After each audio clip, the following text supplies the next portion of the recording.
Hi friends, ಹೇಗಿದ್ದೀರಾ? ನಾನು ಚೆನ್ನಾಗಿದ್ದೀನಿ. ಇವತ್ತು ಮಳೆ ಬರ್ತಾ ಇದೆ. ಅದಕ್ಕೆ ನಾವು ಈಗ ಬಿಸಿ ಏನಾರು ಮಾಡಬೇಕಲ್ಲ, ಅದಕ್ಕೆ ಮಾಡ್ತಾಯಿದ್ದೀವಿ. ನೋಡೋಣ ಬನ್ನಿ. ಈ ರೆಸಿಪಿ ಇಷ್ಟ ಆದರೆ ನೀವು ಮನೆಯಲ್ಲಿ ಹೊಸ ಟ್ರೈ ಮಾಡಿ. ನೀವು ಚಪಾತಿ ಮಾಡಿದಾಗ ನಿನ್ನೆ ಹೇಳಿದ ಚಪಾತಿ ಇತ್ತು, ಅದನ್ನ ಸುಮ್ಮನೆ ವೇಸ್ಟ್ ಮಾಡೋದಂತ ನಾವು ಇವತ್ತೊಂದು ಸ್ನ್ಯಾಕ್ಸ್ ಮಾಡ್ತಾಯಿದ್ದೀವಿ. ನೋಡೋಣ ಬನ್ನಿ. ನಮ್ಮ ಅಕ್ಕ ಈ ಮಳೆ ಬರೋದಕ್ಕೆ ಸ್ವಲ್ಪ ಇದೊಂದು ಸ್ನ್ಯಾಕ್ಸ್ ಮಾಡ್ಕೊಳ್ಳೋಂತ ಶಾಣಿಗೆ ಕರಿಯಾತಿದ್ರು. ಅದಕ್ಕೆ ನಾವೊಂದು ಐಡಿಯಾ ಕೊಟ್ಟೆ. ಈ ಚಪಾತಿನ ನಿನ್ನೆ ಹೊಡೆದಿದ್ವು, ಅದನ್ನ ಪೀಸ್ ಮಾಡಿ ಎಣ್ಣೆ ಒಳಗೆ ಹಾಕಿದ್ರೆ ನೋಡಿರಿ,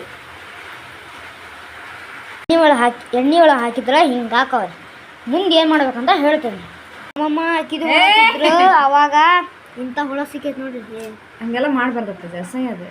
ಚಪಾತಿ ಫ್ರೈ ಆದಮೇಲೆ ಒಂದು ಈರುಳ್ಳಿ, ಒಂದು ಟೊಮ್ಯಾಟೊ ಹೊಡ್ಕೋಬೇಕ್ರಿ. ಈಗ ಟೊಮ್ಯಾಟೊ ಹಚ್ಬೇಕ್ರಿ. ಚಪಾತಿನ ಹಿಂಗೆ ಫ್ರೈ ಮಾಡ್ಕೊಂಡ್ಮೇಲೆ ಇದು ಈರುಳ್ಳಿ ಟೊಮ್ಯಾಟೊ ಹಿಂಗೆ ಹಚ್ಬೇಕ್ರಿ. ಈಗ ರೀ ಇದನ್ನ ಪಾತ್ರೆ ತೊಗೊಂಡು ಚಪಾತಿನ ಮುರಿದು ಹಾಕ್ಬೇಕ್ರಿ. ಹಿಂಗೆ ಸಣ್ಣ ಸಣ್ಣ ಪೀಸ್ ಮಾಡ್ಬೇಕ್ರಿ. ದೊಡ್ಡ ಮಾಡಿದ್ರೆ ನಿಂದು ಹಲ್ಲಿಗೆ ಚುಂಚ್ಬಿಡೋದ್ರ. ನೆಕ್ಸ್ಟು ಇದು ಈರುಳ್ಳಿ, ಟೊಮ್ಯಾಟೊ, ಉಪ್ಪು, ಖಾರ, ಗರಂ ಮಸಾಲ ಹಾಕ್ಬೇಕ್ರಿ. ಈರುಳ್ಳಿ, ಟೊಮ್ಯಾಟೊ, ಉಪ್ಪು, ಇದು ಖಾರ ಪುಡಿ, ಗರಂ ಮಸಾಲ ಹಾಕಿದ್ಮೇಲೆ ಹಿಂಗಾದ್ಮೇಲೆ ಕಲಿಸ್ಬೇಕ್ರಿ. ಇದನ್ನ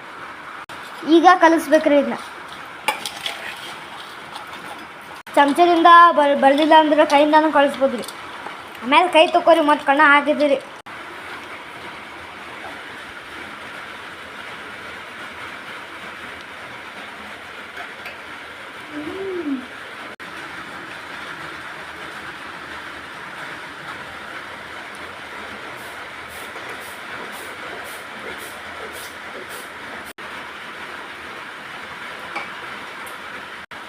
ಒಂದು ಸೀಕ್ರೆಟ್ ಇದು, ನಮ್ಮಮ್ಮ ಗೊತ್ತಿಲ್ಲ ಮಾಡೋದು. ನಮ್ಮಮ್ಮ ರೇಷನ್ ಹೆಂಗೆ ಹಾಕುತ್ತೆ ನಂಬರ್.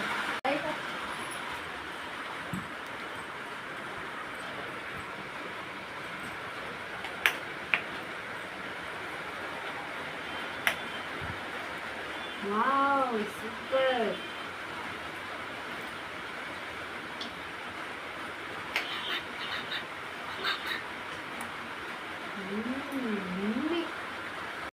ಬಾಯ್ ಬಾಯ್. ನಮ್ಮ ವಿಡಿಯೋ ಲೈಕ್ ಮಾಡಿ, ಶೇರ್ ಮಾಡಿ, ಕಮೆಂಟ್ ಮಾಡಿ, ಸಬ್ಸ್ಕ್ರೈಬ್ ಮಾಡಿ.